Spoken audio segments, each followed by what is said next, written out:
संजीव राजे आणि रघुनाथ राजे निंबाळकरांच्या पुणे आणि साताऱ्यामधील घरांवर आजही छापेमारी। सलग दुसऱ्या दिवशी चौकशी। आयकर विभागाच्या छापेमारीनंतर राजकारण चांगलंच तापलं।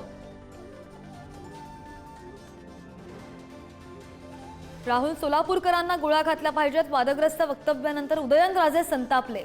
शिवप्रेमींचं सोलापूरकरांविरोधात आंदोलन।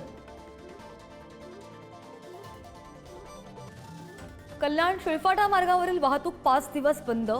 रेल्वे उड्डाण पुलाच्या पुनर्बांधणीसाठी वाहतूक दुसरीकडून वळवली। मुंबई नवी मुंबईकडे येणाऱ्यांचे हाल। वाल्मिक कराड धनंजय मुंडेंच्या बातम्या पाहिल्यानं बीडमध्ये एकावर हल्ला। तुझा संतोष देशमुख करू अशी ही धमकी। हल्लेखोरांच्या मोबाईलमध्ये कृष्ण आंधळेचं स्टेटस।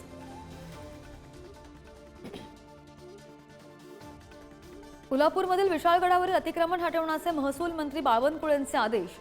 तर महिनाभरात अतिक्रमण हटवणार। जिल्हाधिकाऱ्यांचं स्पष्टीकरण। हिंदुत्ववादी संघटनांच्या मागणीनंतर कारवाई। शिर्डीच्या साई मंदिरामध्ये आजपासून मोफत भोजनासाठी कुपन देण्यात येणार। भक्तांच्या सोयीसाठी साई संस्थानचा निर्णय।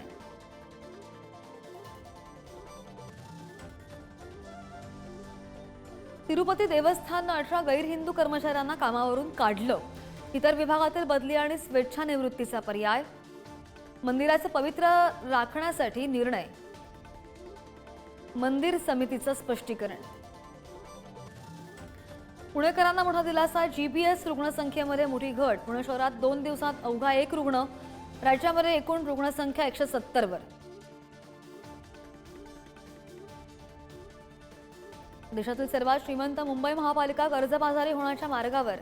पालिकेवर 2,32,000 कोटींच्या विकास कामांचा भार। 82,000 कोटींच्या ठेवी मोडल्याचा सुद्धा विरोधकांचा आरोप।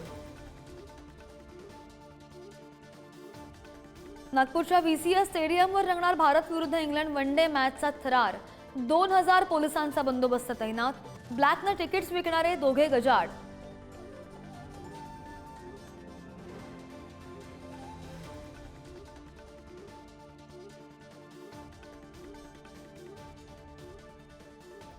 Thank you.